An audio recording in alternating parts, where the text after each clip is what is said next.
Hello viewers, welcome to Suman TV. నేను జ్యోతి. ఈ రోజు మనతో పాటు కిమ్స్ హాస్పిటల్ నుంచి pediatric orthopedic specialist doctor Roshan Jaiswal garu ఉన్నారు. నమస్తే సార్. నమస్కారం జ్యోతి గారు. చిన్నప్పటి నుంచే చిన్న పిల్లల్లో బోన్ స్ట్రెంగ్త్ ఇంప్రూవ్ అవ్వాలంటే వాళ్ళకి యాక్టివిటీస్ కానీ ఫుడ్ కానీ ఎలా ఉండాలంటారు? నార్మల్గా చాలా మంది పిల్లలు వస్తారు హాస్పిటల్కి, పేరెంట్స్ తీసుకొస్తారు అండ్ దే టెల్ దట్ పిల్లలు చాలా తొందరగా ఫటీగ్ అయిపోతున్నారు, they are not having good amount of stamina and they don't play a lot. Essence of child is, if you చిన్నపిల్లలకి 1-2 years పిల్లలకి చూస్తే ఎట్లా ఉంటారు, they are very hyper active, they are running around, they are doing so much of activities. That is what is childhood. But unfortunately ఇప్పుడు ఈ TVs వల్ల, school studies వల్ల, mobiles వల్ల యాక్టివిటీ తగ్గుతుంది. సో బోన్ హెల్త్కి మీరు అడిగిన క్వశ్చన్లో how to improve the bone health. So bone health can be improved only by activity and diet. It cannot be improved just by sitting in one place. So most important, పిల్లల్లో growth అయినప్పుడు appropriate sunlight exposure is very important. Sunlight exposure ఏం చేస్తుంది, శరీరంకి vitamin D ఇస్తుంది. When sunlight falls on the skin, so ఆ ultraviolet rays శరీరంలో ఉన్న కొలెస్ట్రాల్కి, actually type of cholesterol under the skin, దానికి విటమిన్ డికి కన్వర్ట్ చేస్తుంది. That vitamin D helps in good bone formation by utilizing vitamin D. అంటే మన శరీరంలో ఉన్న కాల్షియంకి కరెక్ట్గా యూజ్ చేసి బోన్కి స్ట్రెంగ్త్ ఇస్తుంది. కానీ ఆ స్ట్రెంగ్త్ ఎప్పటిదాకా నిలబడుతుంది, if the child starts playing. ఆయన పరిగెత్తున్నాడు, ఫిజికల్ యాక్టివిటీ చేస్తున్నాడు అంటే his bone strength will be good. So parents mostly అడుగుతారు ఎంతసేపు ఆడాలా. సో at least 1 hour in a day. Like for example, if someone goes to జిమ్కి వెళ్తే మసల్ మాస్ పెరుగుతుంది, మజిల్స్ పెరుగుతాయి. జిమ్ బంద్ చేస్తే ఏమవుతుంది, మజిల్ తగ్గిపోతుంది. అట్లనే బోన్కి లోడ్ చేస్తే, అంటే దాని మీద బరువు పడితేనే బోన్లో కాల్షియం పెరుగుతుంది. అండ్ ఈ కాల్షియం మ్యాక్సిమం లెవెల్కి ఈ ఏజ్లోనే డెవలప్ చేయాలి. ఇప్పుడు డెవలప్ చేయలేకపోతే ఈ కాల్షియం లెవెల్స్, ఫ్యూచర్లో ఆస్టియోపోరోసిస్ అని ప్రాబ్లం వచ్చి ఫ్రాక్చర్స్ అవ్వడం చాలా కామన్. అండ్ ఈ ఏజ్లో, గ్రోయింగ్ ఏజ్లో కాల్షియం తగ్గితే bones become soft. If they become soft, they don't grow స్ట్రైట్గా గ్రో అవ్వలేకపోతే బెండ్స్ అవ్వడం చాలా common. So post covid, with the change in life style, everything is available at home on your mobile apps. So kids, what you do, you don't take the childrens out anywhere. ఇంట్లోనే ఉంటారు, sunlight exposure ఉండదు, bones weak అయిపోతున్నాయి. బోన్స్తో సహా muscles కూడా weak అవుతాయి activity చేయలేకపోతే. So pediatric orthopedic surgeon doesn't mean that I'm treating only the bones. Muscles are integral part. Okay, bone and muscles all have to be taken care together. So for this, a good amount of physical activity. Physical activity means bearing activities, running around, jumping around, at least 1 hour per day pillalu cheyala. And in good amount of sunlight, with their skin exposed to the sun. That is very important. The next point comes, what kind of diet. Diet is a very important part of our life. It not even bone health, complete overall health kosam diet is very important. And unfortunately ఇప్పుడు మనం westernisation ఎక్కువైపోయి మన native diet కి మర్చిపోతున్నాం మనం. Our native diet is far more well balanced than what we get outside. All this junk foods, bakery items, biscuits and chocolates, these are becoming a big crime and bone health is getting lost. So calcium rich diet తీసుకోవాలంటే milk and milk products. It might be cheese, curd. Curd is an integral part of our South Indian diet. Our meals don't end without having curd rice. So curd is a very important part. You have a appropriate amount of curd, milk and milk products, bone health will be good.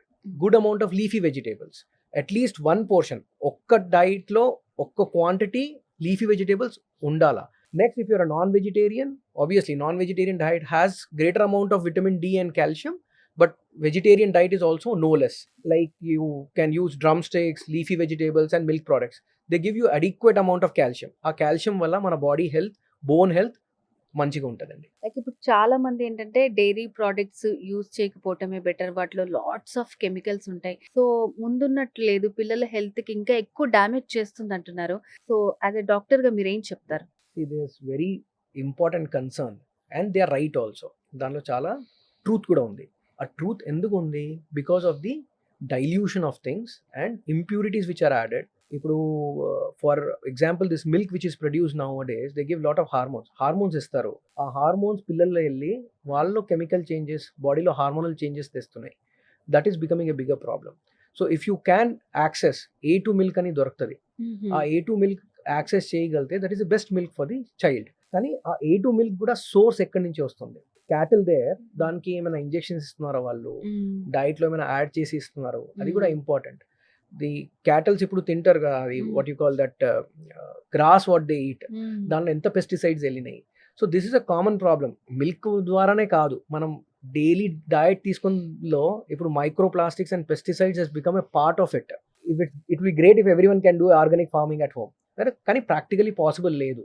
So, try to find a source where you can get authentic soya kind of milk milk. అట్లా చెప్తూ ఉంటారు doctors. అవి soya powder milks అని చెప్తూ ఉంటారు. So powder milk is absolutely wrong. I am totally against them. You cannot call that powder as a milk at all. It is a synthetic product. They tell వాళ్ళు చెప్తారు దీనికి condense చేసి దానిలో milk extract చేస్తారు. So same మిల్కే condense చేస్తున్నారు కదా. So ఆ milk లో ఏముంది, పౌడర్ మిల్క్ లో కూడా అదే ఉంటది. రాదర్ కొన్ని ప్రిజర్వేటివ్స్ యాడ్ చేస్తారు. So why we need preservatives when మన India is a country with such a big culture about milk. No, milk ఈజీగా అవైలబుల్ ఉంది మన దగ్గర. అది మనకి అవసరం లేదు. Soya milk doesn't give you the casein and calcium what we have in our regular milk. But దాంతో ఒక్కటి అడ్వాంటేజ్ ఏంటంటే ఎస్పెషల్లీ డైటింగ్ చేసిన వాళ్ళకి అది బెటర్. అది amount of cholesterol you get will decrease. But పిల్లలకి కొలెస్ట్రాల్ గురించి ఆలోచించడం అవసరం లేదు, given that they are physically active and they don't take bakery products which are making them obese. So doctor garu, అంటే ఇప్పుడు కామన్ గా చిన్న పిల్లల్లో మీ దగ్గరికి వచ్చే వాళ్ళలో ఈ ఆర్థోపెడిక్ కి సంబంధించి, బోన్స్ కి సంబంధించి ఎలాంటి ప్రాబ్లమ్స్ ని ఎక్కువగా చూస్తున్నారు? నేను ముందర చెప్పినట్టు పోస్ట్ కోవిడ్ కొన్ని మన ప్రెజెంటేషన్ మారినాయి. పోస్ట్ కోవిడ్ ఈ సెడెంటరీ లైఫ్ స్టైల్ ఎక్కువైన వల్ల బోన్ ప్రాబ్లమ్స్ కొంచెం ఎక్కువనే పెరిగినాయి. సో కామన్ ప్రాబ్లమ్స్ పేరెంట్స్ దేనికోసం తీసుకొస్తారంటే, వన్ ఇస్ కాల్ బెండ్ అవ్వడం. They either bend outside or bend inside. Growing ఏజ్లో విటమిన్ డి, కాల్షియం తగ్గిన వల్ల ఇవి అవుతాయి. Similarly there is one more problem of flat foot and growth pains. Growth pains అంటే నైట్ టైం పిల్లలు usually నిద్ర నుంచి లేచి పెయిన్స్ చాలా అవుతున్నాయి అంటారు కాల్లో. So we will deal one after the other. So ఈ కాల్ బెండ్ అవ్వడం బయట వైపు లేకపోతే లోపటి వైపు. సో పెరిగే ఏజ్లో విటమిన్ డి తక్కువ ఉన్న వల్ల, సెడెంటరీ లైఫ్ స్టైల్ వల్ల బోన్స్ సాఫ్ట్గా తయారవుతాయి. సో ఈ soft bones are like soft candles. So దాని మీద బరువు పెడితే ఏమవుతుంది, దే స్టార్ట్ బెండ్ అయిపోతున్నాయి బయట వైపు లేకపోతే లోపటి వైపు. And this become a very major issue. And probably నా 50% of my OP I see this only. That has become such a big problem. Okay, so దీనికి ఫస్ట్ 4 years ఆఫ్ లైఫ్లో vitamin D levels correct చేసుకుంటే ఈ అన్ని deformities ఆటోమేటిక్గా correct అవుతాయి. దీనికి rickets అంటాం మనం మెడికల్ లాంగ్వేజ్లో. This is called rickets. So rickets can be corrected by just supplementing them good amount of vitamin D in first 4 years of life. After 4 years of life there is మేము ఏం చేస్తామంటే growth modulation. మీకు ఒక example చెప్పాలంటే, మన tree is growing. Tree grow అయినప్పుడు దానికి మనం కట్ చేస్తాం డిఫరెంట్ సైడ్స్ నుంచి, so that it grows in a correct direction. అట్లానే medically we call something as growth modulation. Growth అంటే ఆబ్వియస్లీ చైల్డ్ ఈస్ గ్రోయింగ్, దానికి మాడ్యులేట్ చేస్తాం. That's a very small surgical day care procedure. Morning the child will come, get admitted, a small procedure is done which requires one stitch. So we control the growth of the bone by that one small screw which we put inside. దానివల్ల growth correct అయిపోతుంది. But unfortunately many parents think that all these bends will get corrected by themselves. పెద్దవాళ్ళు చెప్పారు ఇప్పుడు అవసరం లేదు, ఏం చేయలేకపోతే నడుస్తుంది, పిల్లలు పెరుగుతున్నారు, స్ట్రైట్ అయిపోతారు. That is also unfortunately a very wrong thing people think about. So they come very late. ఎప్పుడు వస్తారంటే 9th 10th లో వచ్చినప్పుడు వస్తారు. 9th 10th లో వచ్చినప్పుడు బోన్ ఆల్రెడీ పెరిగిపోయింది. Now you cannot modulate. Tree is already grown. Now you cannot give it shape. Okay. So ఆ ఏజ్లో ఏమైనా చేయాలంటే బోన్ కట్ చేసి సర్జరీ చేయాలి. బోన్ కట్ చేసి సర్జరీ చేయడం అంటే 3 months bed rest. Something which can be done with a single stitch.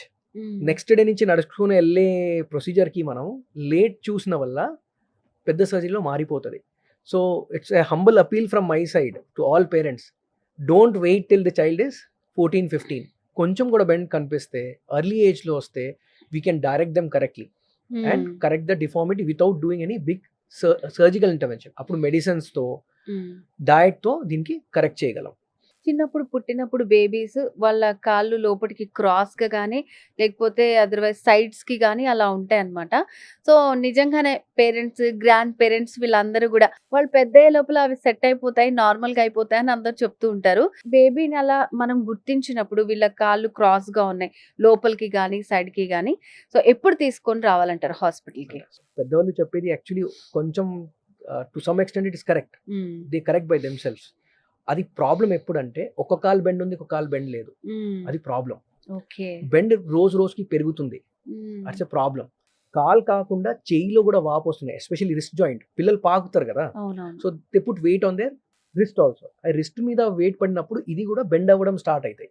So ఒక కాలు స్ట్రైట్ ఉంది, ఒక కాలు బెండ్ ఉంది, కాలు ఎక్కువ బెండ్ అయిపోతున్నాయి, లేకపోతే రిస్ట్ జాయింట్స్లో కూడా స్వెల్లింగ్ ఉందంటే ఇమీడియట్గా దానికి అటెన్షన్ ఇవ్వాలి మనం. And rest of the things as you told they usually correct, కానీ they have to be under observation. Okay, correct అబ్జర్వేషన్లో ఉంటే we can be rest assured ఇది కరెక్ట్ అయిపోతాయి అని. అండ్ అలాగే ఇంకొక ప్రాబ్లం కూడా మనం ఎక్కువ చూస్తుంటాం డాక్టర్. చాలా మంది ఫుట్ ఇట్లా స్ట్రైట్ గా ఉంటుంది. సో అట్లా ఉంటే ఏంటి ప్రాబ్లం అసలు? ఏదైనా Okay. కరెక్ట్ చేసుకోవాలంటారా? సో దీనికి ఫ్లాట్ ఫుట్ అంటాం. సో ఫ్లాట్ ఫుట్ అగైన్ మీరు చెప్పినట్టు grand parents might tell it is good, but some families also think it is not good. Okay, they do not get good luck అని అంటారు.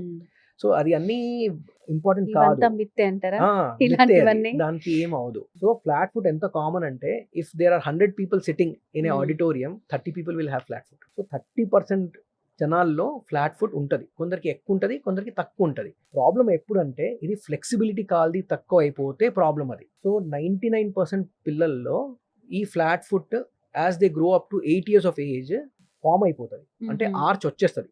వీటల్ normal foot is arch foot. అవునవును. చిన్నప్పుడు చూడగానే అందరి కాళ్ళు flat అలాగే ఉంటే ఫ్లాట్ ఉంటాయి. ఫ్యాట్ ఉంటుంది వాళ్ళ దగ్గర, flat which is because of fat. Okay. Okay, so that fat disappears and ఆ ఆర్చ్ కనిపిస్తుంది. కానీ దానికి కొందరు పిల్లలకి ప్రాబ్లం చేస్తాయి ఇవి. సో దానిలో వాళ్ళకి ఫ్లెక్సిబిలిటీ తక్కువ ఉంటుంది. సో మేము వాళ్ళకి కొన్ని ఎక్సర్సైజ్ నేర్పిస్తాం. Set of 5 exercises will be there. ఆ 5 exercise చేస్తే ఫ్లెక్సిబిలిటీ రిటర్న్ వస్తుంది. ఫ్లెక్సిబిలిటీ వస్తే ఏం ట్రీట్మెంట్ అవసరం ఉండదు. ఫ్లెక్సిబిలిటీ రాలేకపోతే unfortunately we have to do a surgery and correct them. So doctor గారు, కొంతమంది పిల్లల్లో వాళ్ళు ఎదుగుతున్న క్రమంలో లైక్ టీనేజ్ లో అనుకోండి, అలాంటప్పుడు అంటే నిద్రపోయి లేవగానే బాడీ పెయిన్స్ వచ్చాయి, సో అట్లా చెప్తూ ఉంటారు. సో ఎందుకండి వాళ్ళకి అట్లా ప్రాబ్లమ్స్ ఉంటాయి? కొందరు పిల్లలు నిద్ర నుంచి లేస్తారు నొప్పిలతో, కొందరు పిల్లలు లేచిన తర్వాత నొప్పి ఉంది అంటారు. సో ఆ నిద్ర నుంచి నొప్పిలతో లేవడం దానికి మేము గ్రోత్ పెయిన్స్ అంటాం. ఓకే. ఈ growth pains is a part of your growth. It is called, మేము అంటామంటే ఇంగ్లీష్ లో it is called necessary evil. Growth అయినప్పుడు బోన్స్ మొత్తం బాడీ స్ట్రెచ్ అవుతుంది. అండ్ ఈ పిల్లలకి విటమిన్ డి తక్కువ ఉన్న వల్ల లేకపోతే వాటర్ తక్కువ తీసుకున్న వల్ల night times when they play and come back, రాత్రి పండుకున్నప్పుడు ఆడుతప్పుడు వాళ్ళకి ఏం అనిపించదు, they are hyper active, full of energy. But when they sleep, vitamin D తక్కువ ఉన్న వల్ల బాడీలో వాటర్ తక్కువ ఉన్న వల్ల ఈ పెయిన్స్ అనిపించి వాళ్ళు నిద్ర నుంచి లేచి and they don't sleep again. మొత్తం ఫ్యామిలీ మొత్తం లేచి కూర్చోవాల్సింది వస్తుంది. So child sleep is disturb, parents sleep is disturb, next day మన పని కూడా డిస్టర్బ్ అవుతుంది. సో దీని గురించి కూడా మనం కంగారు పడే అవసరం లేదు. విటమిన్ డి లెవెల్స్ చెక్ చేసుకొని విటమిన్ డి సప్లిమెంట్ ఇవ్వాలా అండ్ హైడ్రేషన్ కరెక్ట్ పెట్టాలి. హైడ్రేషన్ అంటే water intake at least 2 liters in a child is very important. నేను ఇంకో సెట్ గురించి మీరు అన్నారు, when the get up in the morning, అంటే మార్నింగ్ లేచిన తర్వాత బాడీ పెయిన్స్ అంటారు. దీనికి స్టార్టింగ్ పెయిన్ అంటాం మనం. ఈ starting pain is very common even in adults, not even in kids. Adults also experience this pain, specially back లో నొప్పి అంటారు, లేకపోతే కాఫ్ మజిల్స్ లో నొప్పి అంటారు. The reason for this is also the same, hydration and vitamin D. దీని తప్ప ఏమైనా ఉంటే posture. Adolescent kids have lot of studies, వాళ్ళు కంటిన్యూస్ కూర్చొని రాసుకుంటారు, చదువుకుంటూ ఉంటారు. సో మన చైర్ ఏది యూజ్ చేస్తున్నారు, టేబుల్ చైర్ పొజిషన్ కరెక్ట్ పెడుతున్నారా లేదా, అది important. And other culprit is your phone. They keep browsing on the phone, sitting like that, it causes lot of shoulder and back pain.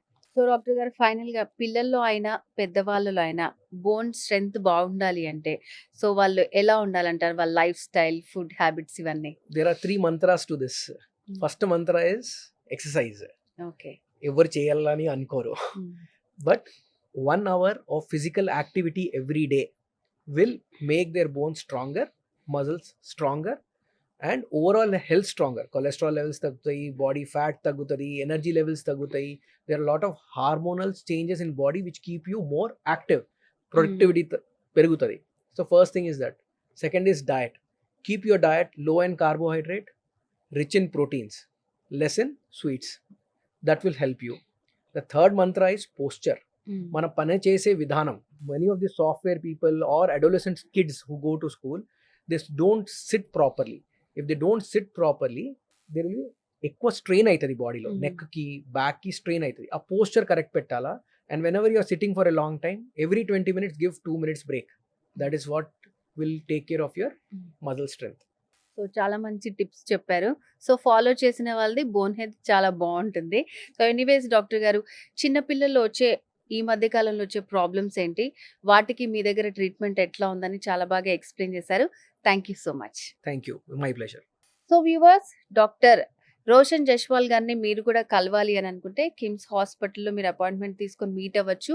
లేదంటే ఈ పిల్లల్లో వచ్చే బోన్ ప్రాబ్లమ్స్‌కి సంబంధించి మీకేమైనా డౌట్స్ ఉంటే స్క్రీన్ మీద కనిపిస్తున్నటువంటి నంబర్‌కి మీరు కాల్ చేసి కంప్లీట్ డీటెయిల్స్ తెలుసుకోవచ్చు. మాకు మెసేజ్ కూడా చేయొచ్చు. సో ఇది ఇవాల్టి స్పెషల్ వీడియో. నమస్తే.